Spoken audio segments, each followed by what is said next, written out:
in Baltimore and done another series of games against the American League East. This guy covers all things down in the Tampa Bay area.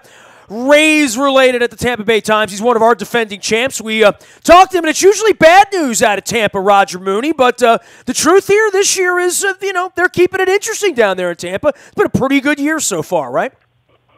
Yeah, they're doing a lot better than a lot of people thought they would. You look at last year's team that lost a lot of games and didn't really see a whole lot of upgrades this year. I know Wilson Ramos, the catcher they signed, you guys remember him with the Nationals. He's will come off the disabled list during the Orioles series at some point. Hasn't played, obviously, this year because of his knee surgery last October. And they're hoping that he's going to be a big bat in the offense, which has actually been very productive. But other than that, they picked up Colby Rasmus in the offseason. You kind of wondered what he's got left in the tank. And, the starting pitching would have to take a necessary step forward and all that. But they're, Corey Dickerson's having an all-star year as their DH and part-time left fielder, and Logan Morrison is on pace for 40-plus home runs this year, and Tim Beckham, who's now their shortstop because Matt Duffy just can't get his heel healthy, is maybe not playing like the number one overall pick that he was in 2008, but has been very serviceable at shortstop and has given him a lot of pretty decent production in the lineup. And Steven Souza is he still has his slumps, but he's also been pretty productive. And Evan Longoria, when he gets into one of those moves where he's hitting really well, can carry the team. So they're doing. And rookie Daniel Robertson, who made the team because Matt Duffy was hurt, is playing very well now that Brad Miller's on the disabled list. He's getting to be their everyday second baseman. So he's maybe not hitting all that well. I think his bat's got to catch up to major league pitching, but his defense is what the Rays always expect from their infielders. So they're just finding ways to keep winning. Well, Dickerson's been the real story, right? I mean, sort of a star is born, right? Yes, because pretty well in Colorado, but there was always the talk like, okay, well, that's hitting in Colorado, and can you hit anywhere else? Can you hit at sea level?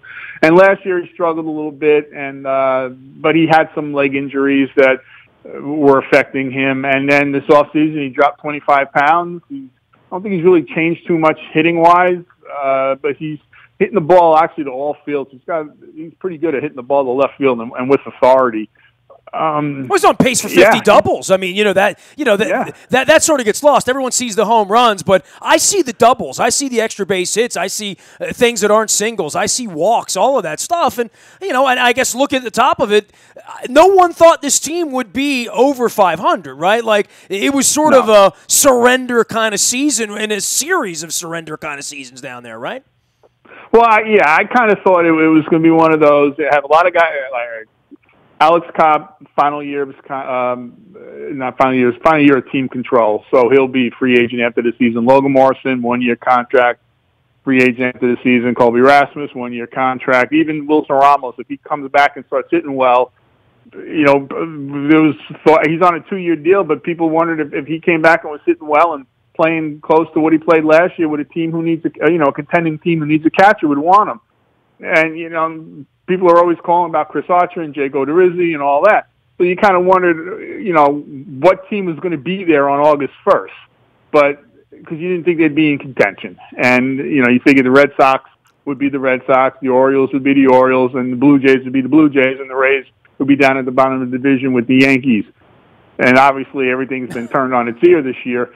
So these guys are hanging around. Now you get to the trade deadline in a month and a half. What are they going to do? Are they going to be keeping these guys who they're going to lose after the season, or are they going to still, be trying to trade some of them for their beloved prospects? Boy, this is a weird spot, dude. I talked to a lot of people about baseball, and around here, and obviously, Ken Rosenthal inked a piece this week saying the Orioles should be sellers, but they're going to be buyers, which, coming from a guy here who watches him every night, is sort of astonishing, but just to the upside-down nature of how the place is run and how it's always been run by the owner around here. But when you're in Tampa and you don't have the money to even take on water, and, this would be the kind of year where you're in it, where a lot of franchises would say, well, let's go for it. Let's add to what we have here. But Boy, that's kind of treacherous in Tampa where you are right now. Probably in the same way it's treacherous for the Orioles to think that they're in it if they're not in it, and they should be thinking about unloading the Machados and unloading those guys. This would be the time for the Archers and the Odorizzi's because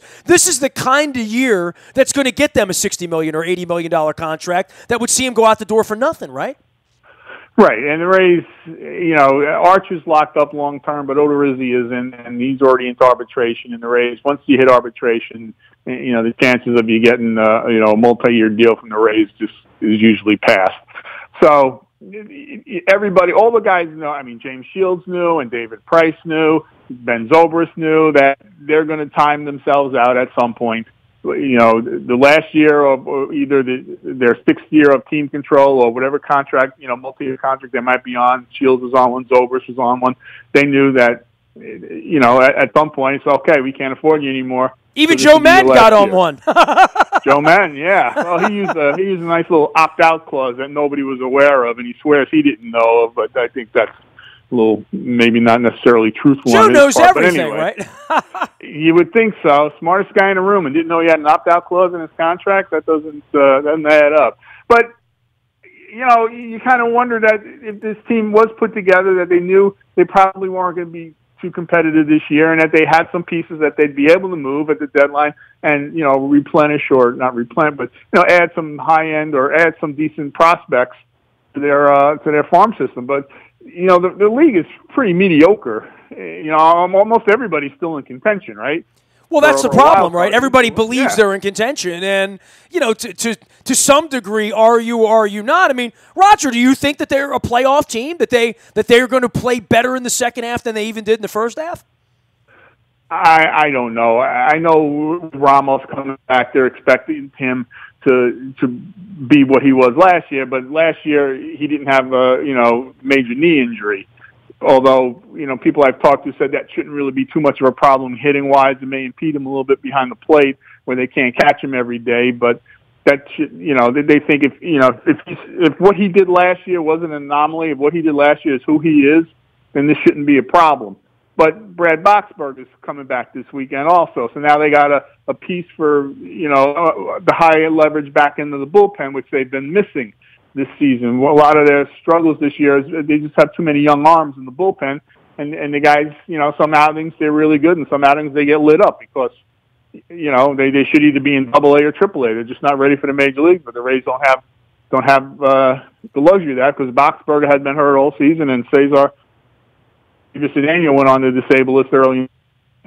Two big setup guys for Alex Colomé haven't been there. Well, you're not going to see Cedeno until sometime in August, but Boxberg is back. He was an all-star 2 years ago, and he's pretty good relief pitcher. So now that he's apparently healthy, but could they move him? A lot of questions, man. This guy's been hurt an awful lot, so you could think what the Rays are saying, you know what, we're just tired of rehabbing this guy. The first team that wants him can have him. Well, part of it for me, and this would speak to the Orioles and not just the fact that the owner's celebrating a birthday and he'll be 87 years old next week. But, in a year when you have a chance and you're in Tampa, in a year where it looks to me like the Yankees and the Red Sox are going to go back to that era where they're the best teams every year.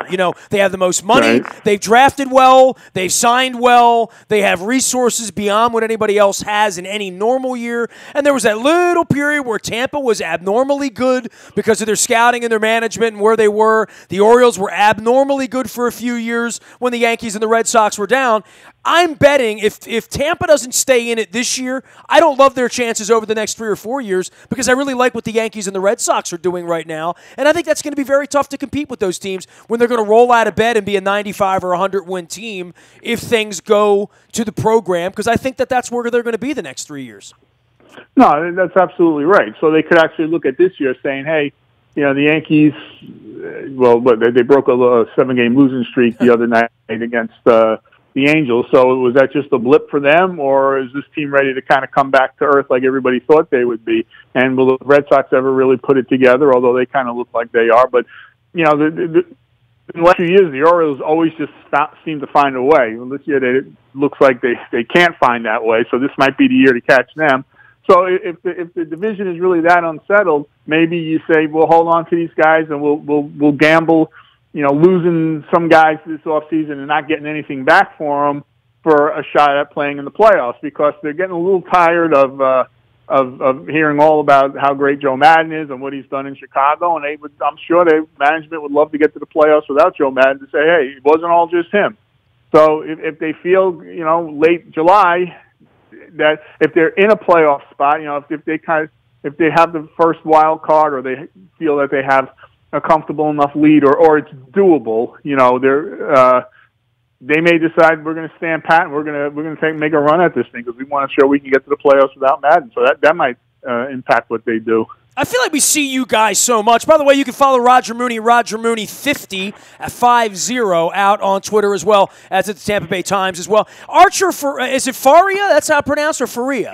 Faria. That's what I mean. Odorizzi, the Orioles are seeing the top part of this thing, but more than that, especially for Archer, who was so good a couple of years ago and fell apart last year, and I know he was better, toward the end of the year, but just disastrous start. We've been waiting on Odorizzi all this time. I mean, the pitching does feel like it's come back to where it needs to be, and even Cobb in the rotation is something unique because he was so in and out and so injured for so long.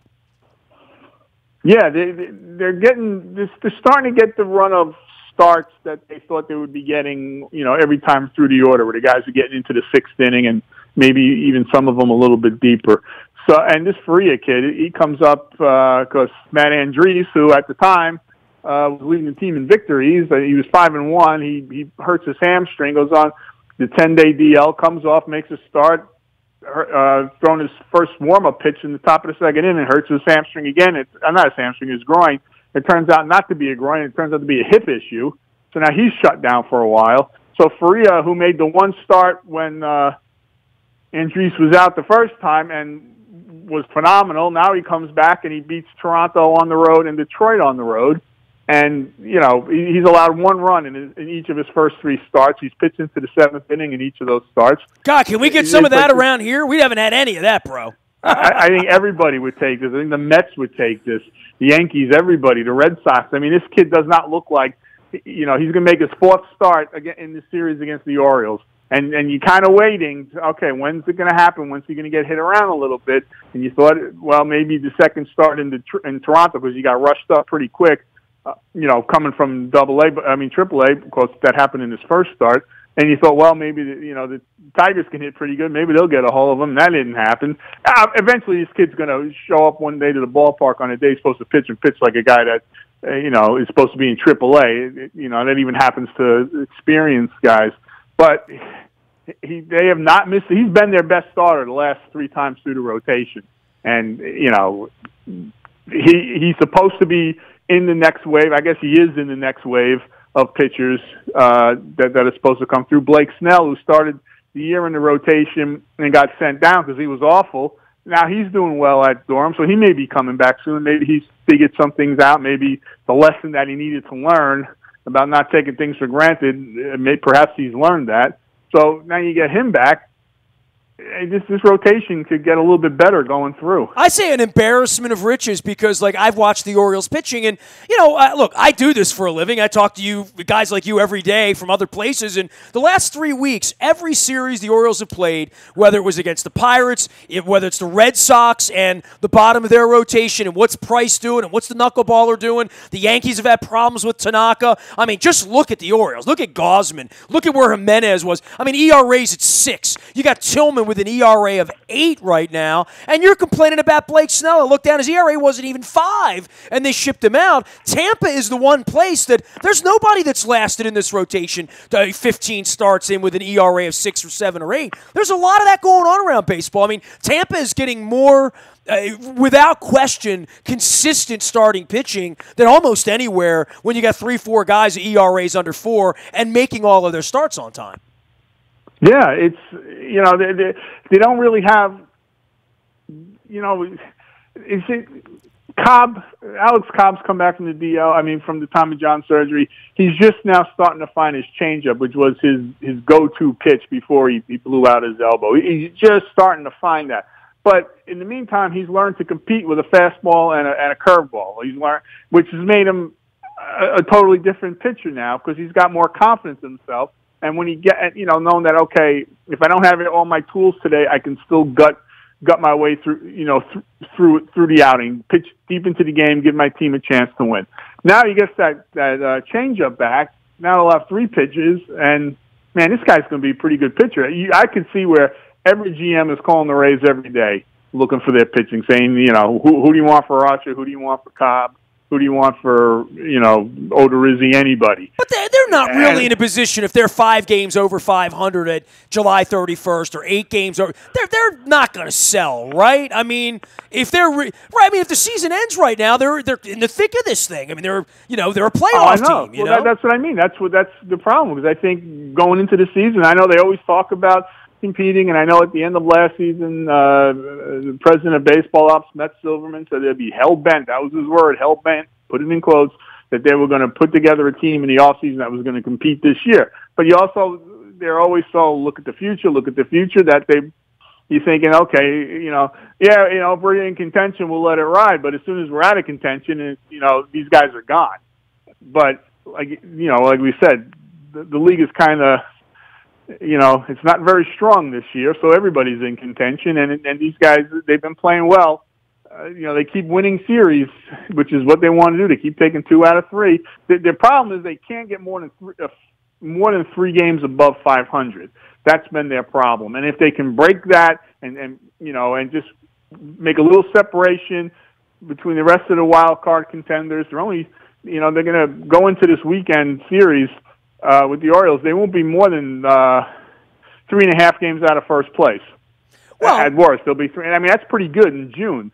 In a division where nobody seems to, the Yankees may be coming back to earth, and maybe, who knows? You talk to the players, they don't even want to talk about wild card. They think they can win this division. Well, what's fascinating is that, really over the next week, they're going to see the Orioles 6 out of the next 9 games, and they got some time with the Red Sox next month as well. So there's plenty of make-up ground when you're them, and plenty of ground to get better. And, to your way of thinking, there a lot of parts of them could improve here in the second half without having to deal for anything. There are a lot of places where that's not going to be the case. I mean, if the Orioles want to get better, they're going to have to deal, because the pitchers they have, it just doesn't look like it's going to be an improvement in August. Oh, that's true. But I'd hate to see him break up that team. I'd hate to see him move some of their bigger pieces just for the sake, keep them and find another way.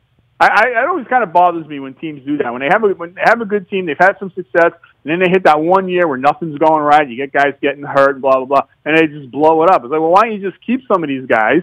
Like the Indians did a couple of years. They go to the wild card in 2013, and then 2014 wasn't such a good year, 2015, but they didn't give up on anybody. They kept the team together and added and brought some guys in. They didn't have a fire sale after 14 or anything like that. And then last year they were, 1 game from winning the World Series. Well, look at what Texas did. I mean, Texas looked to be a seller, turned into a buyer, and made the playoffs anyway. I mean, right. Crazier things have happened, and certainly around here we've seen that as well. But, from a game-by-game basis, the pitching here has been as bad as anything we've ever seen. I mean, we're going into a middle of a week where it's been 3 weeks now since they've given up 5 runs or less. It's outrageous what's happened here. Roger Mooney joining us here down in Tampa. Birds in Tampa playing down at the Trop all weekend long. Any movement down there with the franchise? And I know it's been a better year. I mean, it sucks seeing people not come out. And I've been writing about the days of the Expos here with a book called The Peter Principles this summer. And, it really is. We're going to see it this weekend. There are not going to be any more people there than there usually are, right?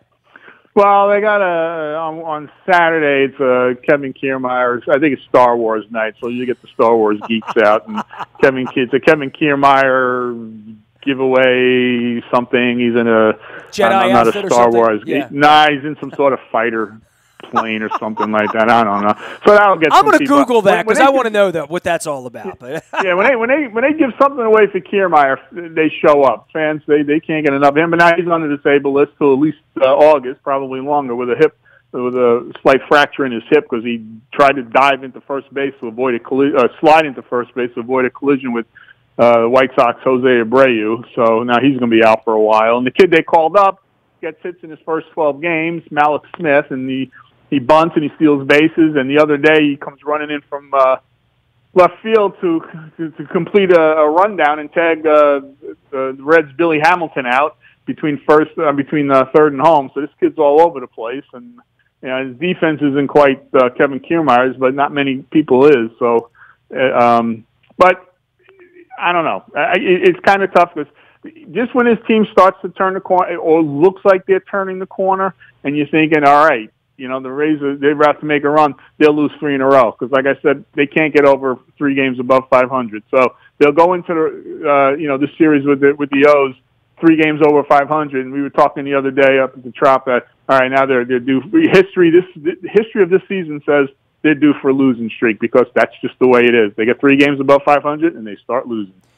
All right, so the Kevin Kiermaier Star Wars X-Wing bobblehead is already for sale, and they haven't even given it away. It's $45 on the internet. It is him sitting in a fighter plane looking very Luke Skywalker-y with some sort of a helmet that looks like it's out of the National Hockey League more than baseball. But, hey, man, knock yourself out this weekend. I love having you on to update us on all things Rays, and I know you're at least getting a better brand of baseball down there.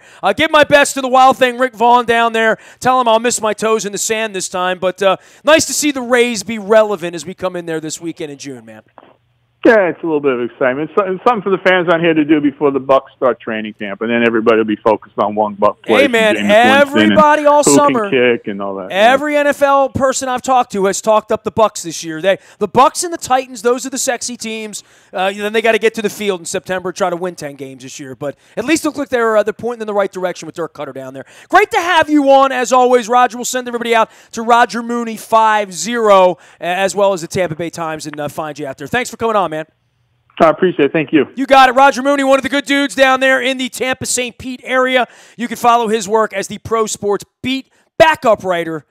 Whatever that's a heck of a title there, but I like it. It means he does a lot of things. A man of many hats. Roger Mooney 50 out on Twitter. You can find me in the Buy a Toyota Audio Vault 24 hours a day from anywhere in the world on your mobile device. Just download the TuneIn radio app. We do come in crystal clear. Nasty at WNST.net finds me. The Peter Principles Chapter 7 launching this weekend. You'll definitely want to check that out. It has the 2 words that you haven't wanted to hear in 20 years. Albert and Bell. Nasty at WNST.net finds me. We are WNST.net AM 1570 and WNST Towson, Baltimore, and we never stop talking Baltimore sports.